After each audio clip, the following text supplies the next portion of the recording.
దేవుని పరిశుద్ధ నామమునకు ఘనత మహిమ ప్రభావములు కలుగును గాక. హల్లెలూయా. ఈ అనుదిన బైబిల్ ధ్యానములకు మీ అందరినీ మన రక్షకుడు ప్రభు అయిన యేసు క్రీస్తుల వారి పరిశుద్ధ నామంలో ప్రేమతో ఆహ్వానిస్తున్నాను. ప్రియులారా, మరి ఈ యొక్క లెంట్ సీజన్లో దేవుని సహవాసంలో మన ఆత్మీయ జీవితాన్ని తిరిగి చిగురింపజేసుకోవడానికి దేవుని సహవాసంలో మన ఆత్మీయ జీవితము నూతన పరచబడాలి. మన ఆత్మలో మనము దేవునికి మరి దగ్గరగా రావాలి. Renewing of your spirit. దేవుని సన్నిధానంలో renewing of your spirit, renewing of your heart. నూతన పరచబడినటువంటి ఆత్మ పొందుకున్న వారము, నూతన పరచబడినటువంటి మనస్సు పొందుకున్న వారమై దేవుని సన్నిధిలో, ఆయన సహవాసంలో ఆయనతో మరి ఇంకా అవినాభావ సంబంధం కలిగి మనము ముందుకు సాగవలసినటువంటి వారమై ఉంటున్నాం. రోమాపత్రిక 12వ అధ్యాయంలో మొదటి 2 వచనాల్లో పరిశుద్ధుడైన పౌలు ఈ విధంగా రాస్తున్నాడు. కాబట్టి సహోదరులారా, పరిశుద్ధమును దేవునికి అనుకూలమైన సజీవ యాగముగా మీ శరీరములను ఆయనకు సమర్పించుకొనుడని దేవుని వాత్సల్యమును బట్టి మిమ్మును బతిమాలుకొనుచున్నాను. I beseech you therefore brothers and sisters by the mercies of God that you present your bodies a living sacrifice, holy, acceptable unto God, which is your reasonable service. మీరు ఈ లోక మర్యాదలను అనుసరింపక ఉత్తమమును అనుకూలమును సంపూర్ణమునయ్యున్న దేవుని చిత్తమేదో పరీక్షించి తెలుసుకొనున్నట్లు మీ మనస్సు మారి నూతన మగుట వలన రూపాంతరము పొందుడి. And be not conform to this world, but be a transform by the renewing of your mind, that you may prove what is that good and acceptable and perfect will of God. మరి దేవుని చిత్తమును గ్రహించగలిగినటువంటి మనస్సును మనము పొందుకొనవలసినటువంటి వారమై ఉన్నాం. ఇదిగో పరిశుద్ధము, దేవునికి అనుకూలమైనటువంటి సజీవమైనటువంటి యాగముగా మన శరీరములను, మన దేహములను, దేవుని ఆలయముగా ఉన్నటువంటి మన దేహమును మనము ఆయనకు సమర్పించవలసినటువంటి వారమై ఉంటున్నాం. ఎందుకంటే మరి క్రీస్తు ప్రభుల వారి కలువరి సిలువ చెంత ఎప్పుడైతే మన పాపములను ఒప్పుకుంటామో ఇక మనము జీవించినది మనము కాదు. పౌలు గారు అన్నమాట, ఇకను జీవించినది నేను కాదు, క్రీస్తే నాయందు జీవించుచున్నాడు. ఇక నుంచి నేను జీవించుచున్న ఈ జీవితము దేవుని ప్రియ కుమారుడు నా కొరకు కలువరి సిలువలో తన పరిశుద్ధ రక్తాన్ని చిందించినటువంటి ఆ క్రీస్తు ప్రభుల వారి నామమందు విశ్వాసమూలంగా నేను జీవిస్తున్నాను అని నేను చెప్పగలగడమే నూతన మనస్సును పొందుకోవడం, నూతన హృదయాన్ని పొందుకోవడం, నూతన ఆత్మను కలిగిన అనగా ఆత్మానుసారమైన జీవితాన్ని జీవించడం. హల్లెలూయా. 2 కొరింథీ పత్రిక 5వ అధ్యాయం 17వ వచనంలో చూసాం కదా, కాగా ఎవడైనను క్రీస్తునందున్న ఎడల వారు నూతన సృష్టి, పాతవి గతించెను, సమస్తము నూతనముగా చేయబడుతూ ఉన్నది. హల్లెలూయా. కొరింథీయులకు రాసినటువంటి 2వ పత్రిక 5వ అధ్యాయం, ఇదిగో పాతవి గతించెను, ఎవడైనను క్రీస్తునందున్న ఎడల వాడు నూతన సృష్టి, పాతవి గతించెను, ఇదిగో క్రొత్తవాయను, సమస్తము దేవుని వలన అయినవి. ఆయన మనలను క్రీస్తు ద్వారా తనతో సమాధానపరుచుకొని ఆ సమాధానపరచు పరిచర్య మాకు అనుగ్రహించును. పాతవి గతించిపోయాయి, మన పాపపు స్వభావము గతించిపోయింది. దేవునికి దూరంగా ఉన్నటువంటి మనము ఇప్పుడు మారు మనస్సు పొంది దేవుని వైపుకు తిరిగి దేవుని యొద్దకు వచ్చి మరి దేవుడు అనుగ్రహించేటటువంటి ఆ యొక్క నూతన హృదయాన్ని పొందుకొని ఆయనతో సమాధానపడి ఒక నూతన సృష్టిగా, నూతన మరి పురుషులంగా, నూతన దేవుని పిల్లలంగా చేయబడ్డాం.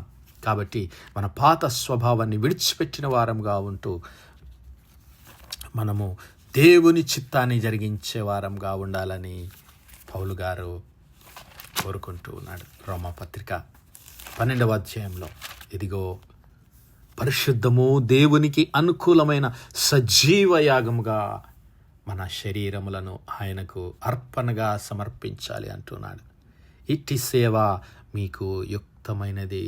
హల్లెలూయా. అలాంటి సేవనే మీకు తగినది. దేవుని పిల్లలుగా, నూతన పరచబడినటువంటి వారుగా, నూతన సృష్టిగా చేయబడినటువంటి వారుగా ఉన్నటువంటి మనమందరము చేయవలసిన కార్యం ఏమిటి అంటే పరిశుద్ధము, దేవునికి అనుకూలంగా మన జీవితాలు మలుచుకొనవలసినటువంటి వారమై ఉంటున్నాం. ఇట్టి సేవనే మనకు తగినది. ఈ లోక మర్యాదలు అనుసరింపక మరి ఉత్తమమును, అనుకూలము, సంపూర్ణమయ్యున్న దేవుని చిత్తము. ఈ లోక మర్యాదలు కాదు నేను అనుసరించవలసింది. మన చిత్తము కాదు, మన శరీరాశలు కాదు మనం నెరవేర్చుకోవలసింది. మన జ్ఞానము కాదు, మన ఇష్టానుసారమైన కార్యములు కాదు, ఈ లోక సంబంధమైన విషయాలు కాదు. కానీ దేవుని చిత్తం ఏమిటో, ఉత్తమమైనటువంటి దేవుని చిత్తం ఏమిటో నేను పరీక్షించి తెలుసుకొనున్నట్లు. హల్లెలూయా. Renewing your mind but be a transformed by the word of God. దేవుని వాక్యము చేత అనుదినము మనలను మనము నూతన పరచుకొని దేవుని చిత్తాన్ని గ్రహించువారంగా, దేవుని సత్యాన్ని గ్రహించువారంగా ఉండాలని ఆయన కోరుకుంటున్నాడు. క్రీస్తు ప్రభుల వారు కూడా ఆ విషయాన్ని ఈ లోకంలో ఉన్నప్పుడు తన శిష్యులకు తెలియజేశాడు. యోహాను సువార్త 8వ అధ్యాయం 31వ వచనం నుంచి గమనిస్తే, యేసు తనను నమ్మిన యూదులతో, మీరు నా వాక్యమందు నిలిచిన వారైతే నిజముగా నాకు శిష్యులై ఉండి సత్యమును గ్రహించెదరు. అప్పుడు సత్యము మిమ్మును స్వతంత్రులనుగా చేయును. హల్లెలూయా. యేసయ్య అంటున్నాడు ఆ యూదులందరితో, మీరు నిజముగా నా వాక్యమందు నిలిచి ఉన్నవారైతే, దేవుని వాక్యమందు మీరు నిలిచి ఉన్నవారైతే మీరు నాకు శిష్యులయ్యుందురు, మీరు సత్యమును గ్రహించెదరు. ఏమిటి సత్యము? దేవుని వాక్యమే సత్యము. యేసయ్య అన్నాడు, నేనే మార్గమును, సత్యమును, జీవమును. హల్లెలూయా. ఆయనే దేవుని వాక్యము.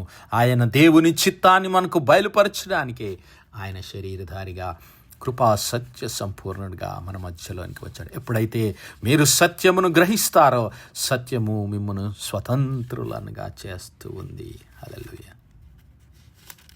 యోహాను సువార్త అదే 17వ అధ్యాయం 17వ వచనంలో మనం గమనిస్తే, ఇదిగో సత్యమందు వారిని ప్రతిష్ఠ చేయుము. దేవా, నీ వాక్యమే సత్యము. నీవు నన్ను లోకమునకు పంపిన ప్రకారము నేనును వారిని లోకమునకు పంపితిని.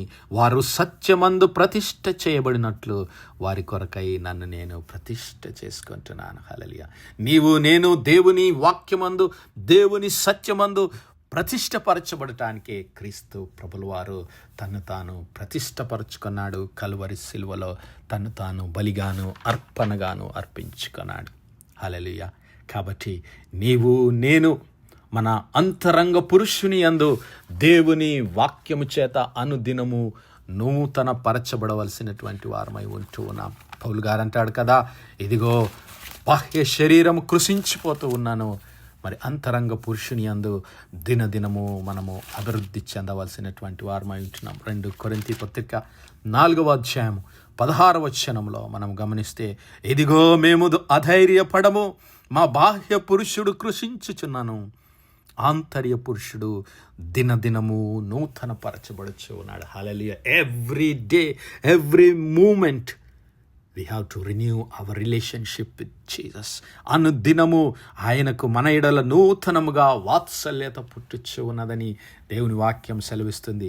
ఆ విధంగానే మన బాహ్య పురుషుడు కృషించుచున్న మన అంతరంగ పురుషుడు, మన ఆత్మ దేవుని పరిశుద్ధాత్మతో ఐక్యము చేయబడవలసిన వారమై ఉంటున్నాం. క్రీస్తు ప్రభుల వారి ఆత్మ చేత మన ఆత్మను అనుసంధానం చేసి ఐక్యపరిచి అనుదినము నూతన పరచబడుచు మన దేవుని చిత్తాన్ని గ్రహించి దేవుని వాక్యానుసారమైన జీవితాన్ని కలిగి ఉండి దేవుని ప్రియ కుమారుడైన క్రీస్తు ప్రభుల వారి స్వరూపములోనికి రూపాంతరము చెందవలసినటువంటి వారమై ఉంటున్నాం. హల్లెలూయా. ఏ విధంగానైతే గొంగలి పురుగు సీతాకొక చిలుక వలె మార్చివేయబడుతుందో, పాపులమైనటువంటి మనము క్రీస్తు ప్రభుల వారి కలువరి సిలువ చెంత మన పాపములను ఒప్పుకొని ఆయన ఈ పరిశుద్ధ రక్తం చేత మన హృదయాలను శుద్ధీకరించుకొని మన పాపములను ఒప్పుకొని దేవునితో సమాధాన పడిన ఎడల మరి గొంగలి పురుగు వంటి మనము సీతాకోక చిలుకల వలె రూపాంతరం చేయబడతాం. పాపులమైనటువంటి మనము పరిశుద్ధులుగా రూపాంతరం చెందబడతాం. పాపులమైనటువంటి మనలో నుండి దేవుడు మరి మన పాపమంతటిని క్షమించి తన ప్రియకుమారుడైన క్రీస్తు ప్రభుల వారి పరిశుద్ధ రక్తం చేత మనల్ని శుద్ధీకరించి తన పరిశుద్ధాత్మను మన యందుంచి మరి పరిశుద్ధులుగా, పవిత్రులుగా, నీతిమంతులుగా ఆయన మనలను మార్చివేస్తాడు. అది ఆయన మరి వాక్యమునకున్నటువంటి శక్తి. క్రీస్తు ప్రభుల వారి రక్తము చేత ఆ రక్తమునకున్నటువంటి మరి ఆ రక్తములో ఉన్నటువంటి జీవము, శక్తి, అంతేకాదు దేవుని ఆత్మ అభిషేకం.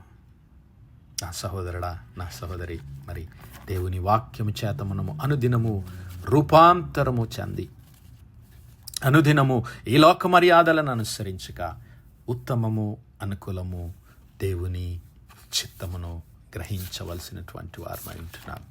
ఉత్తమము, అనుకూలము దేవుని చిత్తము ఏదో గ్రహించి నేను దేవునితో సమాధానపడి మన ఆత్మీయ జీవితాలని నూతనపరుచుకుందాం. అట్టి కృప, అట్టి ధన్యత దేవుడు మనందరి జీవితాల్లో అనుగ్రహించునుగాక. ఆమేన్, ఆమేన్, ఆమేన్. ప్రార్థించుకుందాం.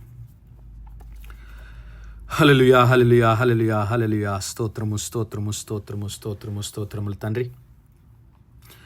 అత్యంత కృపాభరితుడువు, అత్యున్నత సింహాసనంపై ఆసీనుడవైన మా ప్రియ పరలోకపు తండ్రి, చిమ్మగలిగిన మా దేవ, సైన్యములకు అధిపతి వగు మా యెహోవా తండ్రి, కృపా కనికరములు గల మా ప్రభువా, సూర్యోదయం మొదలుకొని ఇంత మటుకు మా తండ్రి మీ చల్లని రెక్కల నీడను భద్రపరిచి అయ్యా మరొకసారి మీ ప్రియ కుమారుడు మా ప్రభువైన యేసు క్రీస్తుల వారి పరిశుద్ధ నామములో దేవా మీ కృపా సన్నిధానంలో ప్రార్థించడానికి సజీవ లెక్కలో మమ్మల్ని లెక్కించిన మీ ప్రేమకు వందనాలు, కృతజ్ఞతాస్తుతులు, స్తోత్రాలు, స్తోత్రాలు, స్తోత్రాలయ్యా.